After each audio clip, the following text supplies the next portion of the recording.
तो उस दिन पुजारी जी से गलती ये हो गई कि सामने मिठाई रखवे की जगह, खीर रखवे की जगह उनने कड़ी रख दी। कड़ी रख दी, कड़ी के पीछे चावल रख दिए, चावल के पीछे मिष्ठान रखा और सब सजा दिए सामने। और सजा करके रसोई घर की किवाड़ लगा के 45 मिनट का भोग लगता है, 45 मिनट के लिए पुजारी जी चले गए।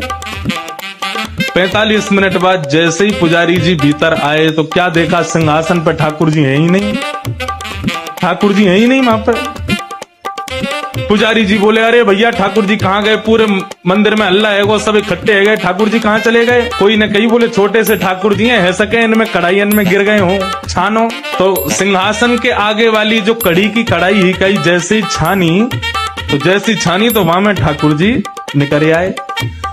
अब तो महाराज पुजारी जी बड़े जोर से हंसे, बोले अरे लाल जी को कड़ी इतनी भाग गई, इतनी बढ़िया लगी कड़ी की वहां में कूद ही गए। अब तो भैया रोज कड़ी बनेगी ठाकुर जी के काज। अब तो कोई भी उत्सव हो, कछु भी हो, रोज कड़ी बन रही है, रोज ठाकुर जी के आगे कड़ी रखी जावे। 10 दिन तक रोज कड़ी रखी तो 10वें दिन रात में सपने में पुजारी जी के सपने में ठाकुर जी आ गए और रोने लगे जोर जोर से। पुजारी जी बोले, ठाकुर जी रो काई को रहे हो? बोले मैं यहाँ मारे रो रहा हूँ, तुम रोज कड़ी को भोग लगा रहे हो। बोले मैं तो यहाँ मारे लगा रहा हूँ, बाद दिन आप कड़ी में कूद गए, इतनी बढ़िया लगी कि वहां में डूब ही गए, तो हमको लगी कड़ी ज्यादा पसंद आ गई है तो रोज कड़ी को भोग लग रहा है। ठाकुर जी बोले, अरे मैं कड़ी खावे को ना कूदो तो फिर काय को कूदे? बोले तुमने खीर दूर रख दी, मैं तो खीर खावे जा रहा हूँ, बीच में कड़ी पड़ गई, सुबह में गिर गो।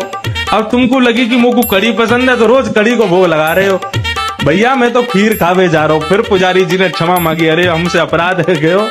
तब से फिर ठाकुर जी को मिठाई आगे रखी जाए, वाके पीछे नमकीन सामग्री रखी जाए। अगला पार्ट देखने के लिए यहाँ क्लिक करो और सब्सक्राइब करो। बोलो राधे राधे।